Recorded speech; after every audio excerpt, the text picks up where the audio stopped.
난 손흥민. 넌 그냥 너.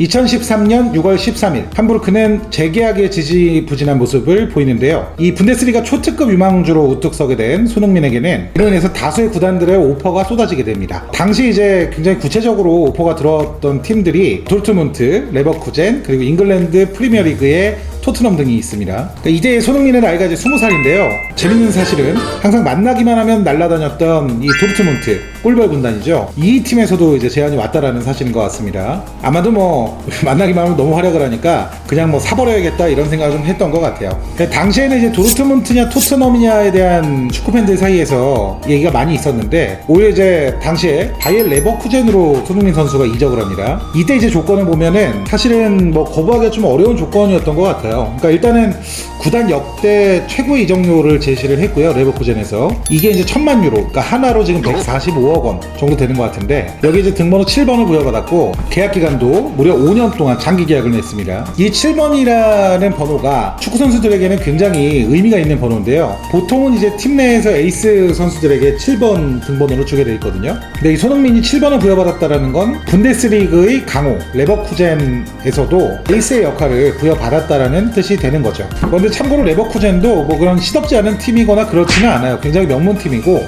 실제로 우리가 낯선 구단은 아니죠. 1983년도부터 89년도까지 대한민국의 축구 레전드인 차범근 전 선수가 몸담았던 구단이기도 합니다. 당시 이제 레버쿠젠 소속으로 다들 많이 아시다시피 87, 88 시즌에 레버쿠젠이 역사상 첫 유럽 축구 연맹컵, 지금의 이제 챔피언스 리그 같은 대회인데 이 대회에서 우승을 차지하죠. 그리고 이 대회에서 맹활약을 펼쳤던 게 바로 차범근입니다. 그 재밌는 사실은 이제 레버쿠젠의 역사상 처음이자 마지막 이런 유럽 클럽 대항전의 우승 트로피가 바로 이 대회가 유일무이하다는 점이겠죠. 원래 이름은 이제 TSV 바이어 공사 레버쿠젠이라고 합니다. 플레이며 1904년 7월 1일날 창단이 된 독일 1부 리그 소속의 팀이고요. 그러니까 상당히 전통도 있고 역사도 깊은 그런 명문팀이라고 볼 수가 있겠습니다. 연고는 당연히 이제 레버쿠젠인데 아스피린은 다들 아시죠? 이게 바로 이제 바이어라는 회사에서 나오는 제품인데 이 바이어사에서 레버쿠젠의 연고로 운영되고 있는 그런 프로축구 구단이 레버쿠젠이죠. 참고로 굉장히 한국 선수들하고는 인연이 깊은 구단이기도 합니다. 지금까지 이제 4명의 한국 선수가 거쳐갔는데 차범근, 차두리, 손흥민, 류승우 선수가 거쳐가면서 한국하고는 굉장히 인연이 깊은 유럽 구단이다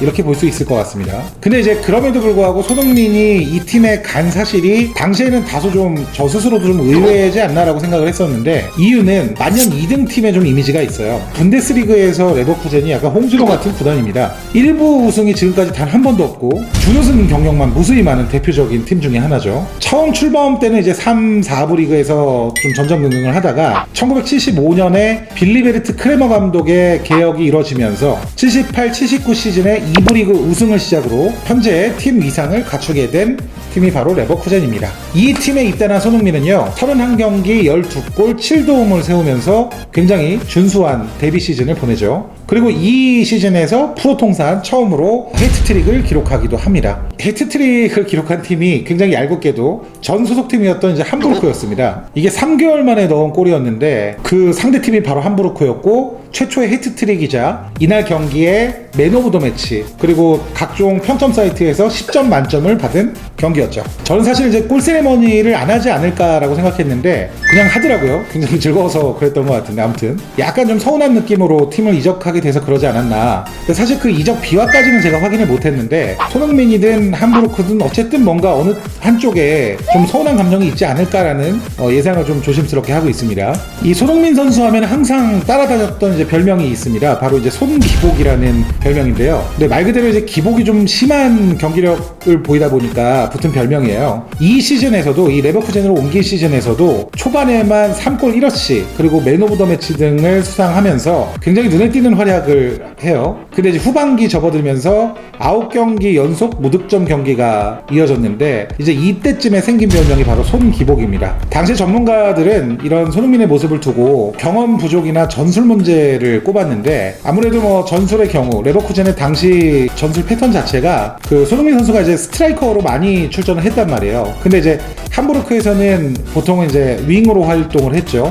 그러다 보니까 이제 이런 포지션 이동으로 인한 뭔가 플레이가 아직 익숙하지 않지 않나 뭐 이런 전문가들의 평이 이어지기도 했었습니다. 마찬가지로 다음 시즌에서도 초반에 굉장히 좋은 활약을 펼쳐요. 2014년 8월 16일 날 포칼컵 1라운드에서 6부 리그 팀과의 경기를 갖게 되는데, 이때 이제 시즌 첫 번째 골을 신고한 뒤에 4일 뒤에 챔피언스 리그에서도 골을 기록하고요. 당시 상대가 이제 코펜하겐이었죠, 덴마크에. 그리고 다음 2차전에서도 또 골을 신고하면서 시즌 초반 경기를 마찬가지로 3경기 연속골, 굉장히 좋은 성적으로 기록을 하게 됩니다. 근데 또 부진에 빠져요. 이 14-15 시즌에까지 이 손기복이라는 별명이 떠나질 않는데, 이후에 이제 좀 경기력이 좀 하락세를 보이면서 특히 이제 챔피언스 리그에 이제 AS 모나코라는 프랑스 팀과의 경기가 있었는데, 이 경기에서 굉장히 결정적인 기회를 놓치게 됩니다. 그러면서 이제 당시에 원래 부글부글했던 이 기복설이 수면 위로 다시 한번 올라오게 되는 결과를 맞게 되죠. 근데 이 손흥민 선수 참 대단한 게, 기복이 있는 거는 맞는 것 같아요. 그래도 항상 어느 순간에는 부활을 합니다. 이후에 챔피언스 리그 벤피카와의 홈 경기에서 골을 넣게 되는데, 그리고 그 다음 경기에서도 골을 기록했고요, 챔피언스 리그. 특히 이후에 리그에서 열렸던 아우구스부르크와의 홈 경기에서 시즌 2호 골을 신고를 하게 되는데, 이때 당시 레버쿠젠이 3경기 연속 무승을 기록하고 있던 상태였거든요. 근데 이런 중요한 골을 넣으면서 다시 반등의 기회를 가지고 오게 되죠. 이후에 이제 8라운드 슈투트가르트 원정에서 멀티골과 1어시스트를 기록하면서 12경기 8골 2어시스트를 기록하게 됩니다. 그러니까 넣을 때 좀 몰아쳐서 넣게 되다 보니까 결과적으로는 어느 정도 경기가 지나면 공격 포인트가 상당히 많이 기록되어 있는 특징을 좀 보이는 선수가 바로 손흥민 선수입니다. 뿐만 아니라 이제 러시아 제니트와의 챔피언스 리그 본선 경기에서 한국인 최초로 챔피언스 리그 멀티골을 이 시즌에서 기록하기도 하고요. 근데 축구 팬들은 많이 아는 사실인데, 보통 러시아의 원정길을 죽음의 원정길로 표현을 하거든요. 거리도 거리고 날씨, 그리고 뭐 현지 팬들의 굉장히 극렬한 응원, 이런 것들 때문에 러시아 팀을 러시아의 그 홈 경기에서 이긴다는 게 상당히 쉽지가 않은데, 이 손흥민 선수가 러시아 본진에서 러시아 강팀인 제니트를 꺾는데 멀티골을 기록하게 된 거죠. 이때 당시에 손흥민 기록이 11월 5일경으로 기억을 하는데요, 17경기에서 10골 2도움을 기록하면서 당시 이제 챔피언스 리그 베스트 11에 선정되는 쾌거를 이루기도 합니다. 그리고 이어서 펼쳐진 11월 24일 하노버 96과의 원정 경기에서 리그 5호 골을 기록하기도 합니다. 지난 시즌보다는 기복이 있었던 텀도 굉장히 짧았고요. 조금씩 발전하는 모습을 보여준 시즌이 바로 14-15 시즌이 아닌가 싶습니다. 그리고 이 손흥민 선수가 기세가 한번 오르면은 이 몰아치기 골을 굉장히 많이 넣는 선수인데, 실제로 이제 해가 바뀌어서 2015년 2월 14일 볼프스부르크전에서 프로 두 번째 해트트릭을 리그에서 기록을 하는데요. 이때 당시에 리그 6호 골이자 시즌 14호 골을 기록하면서 이미 이제 2월 달에 자신의 시즌 공식 최다골을 갱신하며 분데스리가 21라운드 베스트 11에 선정이 됩니다.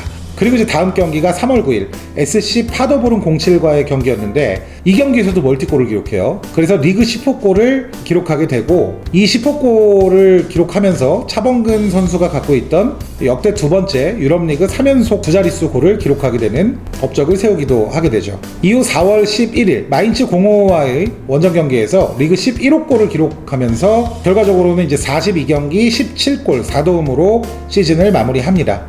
그래서 14-15 시즌은 이 손흥민 선수 입장에서도 굉장히 여러 가지로 의미가 있었던 시즌이라고 생각이 좀 들어요. 그 더 대단한 거는 이 선수가 굉장히 팀에 적응하는 능력이 굉장히 좋은 선수인 게, 바로 이제 한 시즌 지났을 뿐인데 공격 포인트를 이제 20개 넘게 기록하면서 다음 시즌에서도 굉장히 좀 기대감을 갖게 하는 그런 폼을 보이면서 시즌을 마무리를 했죠. 그리고 이제 휴식기를 거친 뒤에 2015-2016 시즌이 개막을 합니다. 손흥민은 이제 리그 첫 경기에서 김진수 선수가 소속되어 있던 호펜하임과의 경기를 맞이하게 되는데, 근데 희한하게 이 15-16 시즌에서는 첫 경기에서 굉장히 부진한 모습을 보여요. 그리고 이어진 이제 챔피언스 리그 플레이오프 라치오와의 원정 경기였는데, 이 경기에서도 굉장히 부진한 모습을 좀 이어서 보여줬고, 이런 영향으로 인해서 이제 2라운드 경기였던 하노버 96과의 경기에서는 아예 또 결장을 하게 되는 그런 또 시련을 겪게 되죠.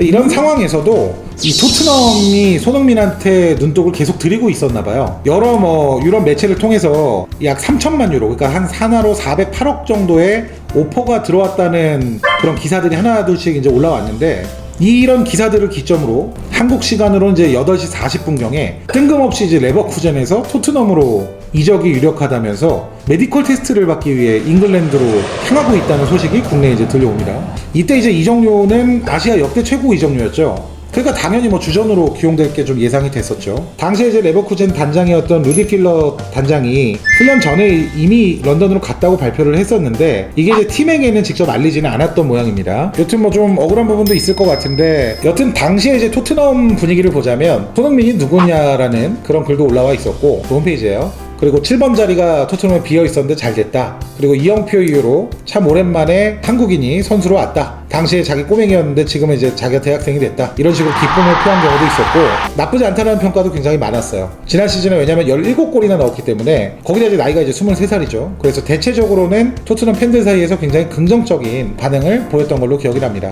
그리고 나서 2015년 8월 28일 그러니까 이틀 만이죠. 정식으로 오피셜이 뜨는데 이때 이제 EPL 토트넘으로 이적이 확정이 됐죠. 이 과정에서 사실 몇 가지 좀 의문이 있어요. 뭐냐면